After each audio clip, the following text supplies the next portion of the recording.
up, guys? I'm here with Mario Limaduran, and if you guys don't know him, most of you guys actually don't because he's always hiding. When I say hiding, he is always cooking for the fighters, for the UFC fighters. Mario belongs to Trifecta, a company that is partners with the UFC, and very nice to have you here with me. Finally, you know, I met Mario. It's a fun fact. He lives in Sacramento, but I never get to see him. I do, on the road. I get to try. Well, yeah, I guess we see each other more on the road than we see each other in Sacramento. We never see each other here in Sacramento because he's never here. But it's actually fun. We get to explore a little bit the world. Oh, yeah. You know, and well, thank you very much for accepting my invitation. Yeah, absolutely. You know, there's a lot of people that don't know, and they want to know what fighters eat when they are going to fight on the big Saturday or sometimes Wednesday now. So I want to know from you about your specific role. What do you do? What's a fight week for you? Sure. Well, like you introduced me, thank you for the introduction, and thank you for having me. I'm the executive performance chef of Trifecta, and we are the official meal delivery partner of the UFC. Fight week is very specific, it's very nuanced. What we do is we come in a couple of days early and we start preparing all the food so that we can receive athletes on Tuesday, which is the typical check-in day, and we can receive them with a set of meals ready for them that is 100% personalized for their goals, for their weight, for them as an athlete. But because fight week is so essential, like nutrition is just so nuanced, so specific and so essential for the success of making weight, we have taken that responsibility and we plate food specific for each person, for each athlete. So it's 100% personalized, not only for the athlete, but sport specific to the MMA sport. Do you know a lot of athletes that are vegan? Not many. There was a little wave when a documentary came out and a lot of athletes wanted to go plant-based, but Chase Hopper is a known vegan. He still makes weight just fine. There's a couple that I can't remember off the top of my head, but you know, so we take those things into consideration. We take the preferences and the dietary restrictions and anything that an athlete may have, and we adjust every single plate to their needs. Yes, everything's personalized and everything changes, even though we may have a menu that's specific for fight week or for the day. You know, you that may be making 125 or maybe fighting 115, whatever the case may be, I'm fighting, let's say, at 145. Our nutrition is going to look different because you may not need to cut a lot of weight, and I may have to cut a lot of weight. So my portions may look smaller than yours. So there's a lot of variables. How the system works is the registered dietitians of the UFC Performance Institute meet with the athlete. They gather all this data, all this information, and they build the profiles for the athlete for the week. And that's communicated over to us, to the culinary nutrition team. Myself and my executive sous chef Skylar Hanka, we take care of translating those nutrition numbers into actual food, and that's where the exciting part begins. So basically, you have to weight everything. Yeah, every single drop of sauce. Everything is every sauce is weighted to the gram.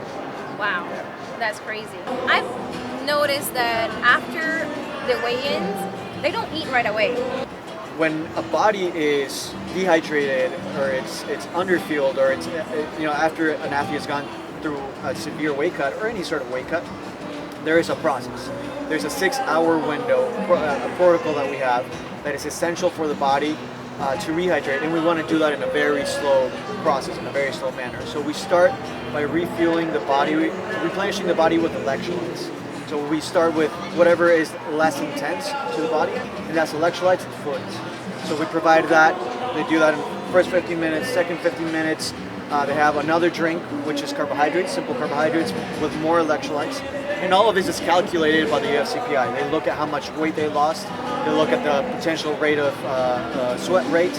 And we actually mix all these drinks specific for each athlete. We slowly advance in the viscosity and in the volume of the food so that we're allowing the body to rehydrate properly at the pace and be as effective and efficient as possible without causing any distress in the stomach. Because if you cut weight and you eat instantly, you can get stomach distress, you can get cramping, you can get all these factors.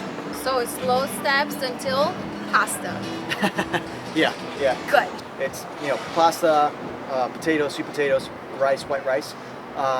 with chicken for the most part in a sugary, delicious sauce. And athletes love that stuff. The Trifecta, the HQ is right here, right nearby where we are at right now. Really? That way, not here. That's that stadium. way.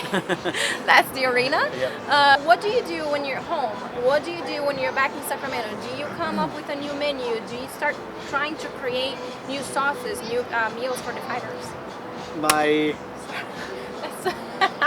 Alrighty. My role within Trifecta is completely different from what I do on the road. So at Trifecta, when I'm here, I'm doing a lot of this, a lot of content creation, developing a lot of recipes, developing a lot of blogs, shooting content for Trifecta in itself, doing R&D and taking care of items that will benefit the program of the UFC. I would love to know if you can pick the most difficult fight week for you.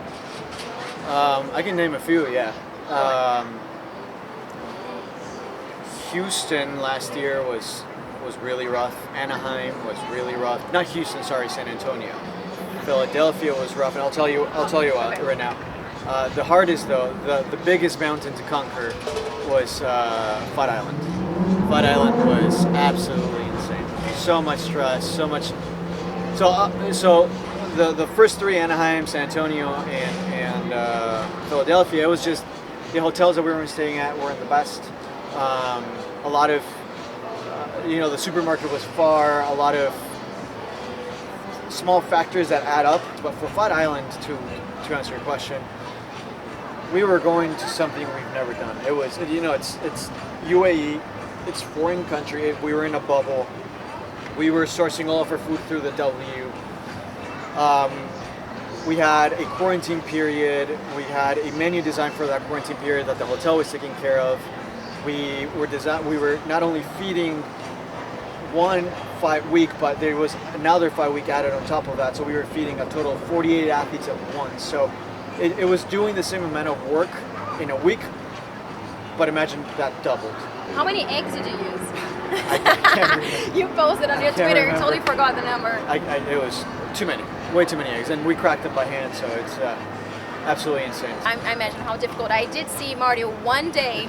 That was the first day after we got out of quarantine. Yeah, that after was 22-hour day of work. Yeah. My last question is: you're a Latino. Yeah. Just like me. Yeah. We have something. We're neighbors. Let's go. Boom. What do you listen to when you're cooking? Actually, that's kind of funny. So when I'm alone, it's a lot of Maluma. He's actually very famous in Brazil because he did his feat with Anitta. Yeah, She's yeah. very famous in Brazil. Yeah. So a lot of I go to Spotify and I go to This Is Reggaeton playlist. But for the most part, my go-to, it's very spiritual in a way. It's deep house or Afro deep house. It just gets me on the mood. It gets me on the flow.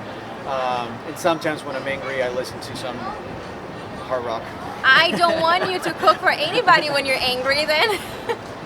Happens a lot. Yeah, happens a lot. Yeah, I was gonna do one thing here, but I totally forgot. I was gonna bring a salt and pepper shaker to see if he could balance on his head. That's how we met. That's how we met. Well, it was through Uriah favorite, but then she was doing something with a salt and pepper shaker, and that's how we met. Canada. What is it? What was it? Vancouver? Vancouver. Yeah. Yes. That fight week was difficult too. Was it? Yeah, because I was coming off of I had gone to Anaheim, Shanghai, Shenzhen, Abu Dhabi for that first fight, and then we went straight to Vancouver. So it was 5 weeks of non-stop work. Wow. Yeah. So I do a lot of that. I'm just gonna say it right now so then you don't escape. Our next video, I need to hard boil an egg. I'm not good at it, and you need to balance the shaker. All right, I guess we're gonna do that. Deal. Yeah. Done deal. You got it easy. Hard boil an egg. Well, it's not easy for me. It's easy for you. Yeah, for sure. Yeah, thank you. Appreciate you. Thank you for having me. You too.